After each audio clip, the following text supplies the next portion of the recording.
Sosok Gubernur Jawa Timur Khofifah Indar Parawansa jadikan Jatim provinsi dengan ekonomi tertinggi. Di tangan dinginnya, Jawa Timur berhasil menjadi daerah dengan perekonomian tertinggi di Pulau Jawa. Hal ini terjadi pada triwulan 2 tahun 2022. Perekonomian Jawa Timur tumbuh impresif dengan capaian pertumbuhan ekonomi sebesar 5,74%. Angka ini tertinggi sepulau Jawa atau tumbuh di atas rata-rata nasional yang mencapai 5,44%. Inilah sosok luar biasa Khofifah Indar Parawansa. Dia merupakan gubernur perempuan pertama di Jawa Timur. Berikut fakta-fakta tentang Khofifah. 1. Profil Khofifah. Khofifah Indar Parawansa dikenal dengan panggilan Khofifah. Perempuan kelahiran Surabaya, Jawa Timur 19 Mei 1965 ini menghabiskan masa kecilnya di Surabaya. Masa sekolah dan kuliahnya juga di kota pahlawan ini.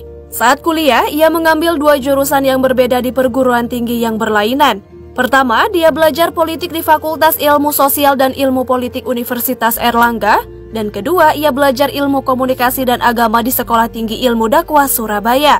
Karir politiknya dimulai saat dia berusia 27 tahun menjadi anggota DPR RI dari Partai Persatuan Pembangunan pada tahun 1992 sampai 1997. Pada pemilu berikutnya 1997, ia terpilih kembali menjadi anggota DPR. Pada periode ini, Khofifah hanya bertahan 2 tahun. Karena pada waktu itu tahun 1998 terjadi peralihan rezim Orde Baru ke era reformasi.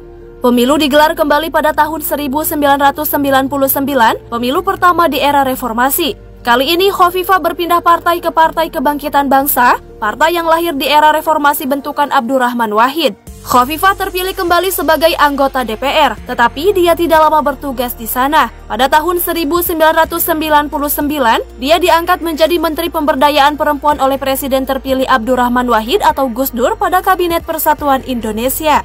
Dia duduk di kursi menteri hanya 2 tahun seiring jatuhnya Presiden Gus Dur.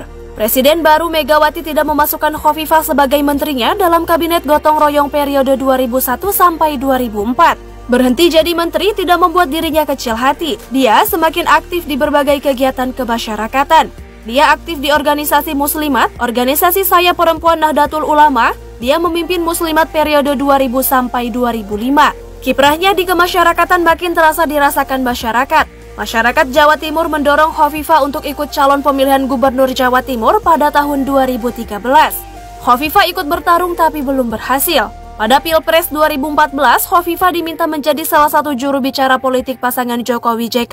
Hasilnya berbuah manis. Jokowi menang dan meminta Khofifah untuk menjadi Menteri Sosial pada Kabinet Kerja 2014 sampai 2019. Hanya 4 tahun Khofifah menjadi Menteri Sosial hingga akhirnya terpilih sebagai Gubernur Jawa Timur dalam Pilkada Jawa Timur periode 2019 sampai 2024. Khofifah yang berpasangan dengan Emil Elis Dardak berhasil mengungguli pasangan Saifullah Yusuf dan Putih Guntur Soekarno. Sepak terjang Khofifah di dunia sosial dan politik yang membuat Ketua PBNU Yahya Khalil Stakuf memilihnya masuk dalam kepengurusan PBNU. Kini, Khofifah dipercaya menjadi Ketua Tanfiziah PBNU periode 2022 sampai 2027. 2. Pembangunan Jawa Timur. Setelah resmi menjadi Gubernur dan Wakil Gubernur Jawa Timur, Khofifah dan Emil Dardak berjanji akan tancap gas demi membangun Jawa Timur. Hal itu dilakukan sesuai dengan arahan Presiden Joko Widodo seusai melantiknya di Istana Negara. Khofifah dan Emil Dardak resmi dilantik oleh Presiden Joko Widodo di Istana Negara pada Rabu 13 Februari 2019. Salah satu program andalannya adalah program CETAR yang merupakan akronim dari cepat, efektif, tanggap, transparansi, dan responsif. Selama dipimpin Khofifah, perekonomian Provinsi Jawa Timur dinilai terkendali. Jawa Timur merupakan provinsi dengan jumlah kota atau kabupaten terbanyak di Indonesia. Menurut Presiden Director Center for Banking Crisis, Denny Daruri, inflasi pada 2019 sebesar 2,12% turun ketimbang inflasi pada 2018 sebesar 2,86%. Setahun menjabat, inflasi tetap bisa diturunkan menjadi 1,44%. Badan Pusat Statistik Jawa Timur mencatat pada Oktober 2021, Jawa Timur mengalami inflasi 0,18% setelah bulan sebelumnya mengalami deflasi 0,11%. Di era pandemi COVID-19, indikator kesehatan perekonomian dilihat dari besarnya produksi listrik. 3. Penghargaan. Sejumlah penghargaan diraih Khofifah selama menjabat Gubernur Jawa Timur tahun 2019. Bulan November, ia meraih penghargaan sebagai gubernur atau kepala pemerintahan provinsi terbaik pada acara Kamar Dagang dan Industri Award 2019 yang digelar di Bali. Kemudian dari alma maternya ia mendapatkan penghargaan sebagai alumni berprestasi Universitas Airlangga. Penghargaan ini diberikan karena Khofifah dinilai sebagai alumnus Unair yang memiliki segudang prestasi nasional hingga internasional.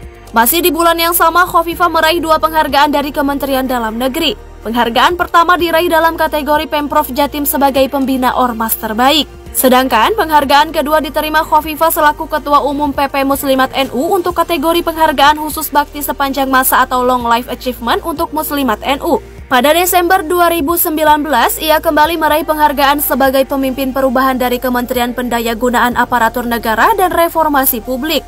Khofifah dinilai memiliki komitmen besar dalam melakukan perubahan untuk menjaga tata kelola pemerintahan yang bersih, baik, dan transparan. Di masa pandemi COVID-19, Khofifah meraih 2 penghargaan sekaligus dari Museum Rekor Dunia Indonesia. 2 penghargaan itu diberikan untuk Nuzulul Quran 1441 Hijriah secara daring pertama di dunia dan Khatmil Quran Kubro secara daring terbanyak di dunia. Dia dinilai sukses menyelenggarakan acara itu di tengah situasi pandemi COVID-19.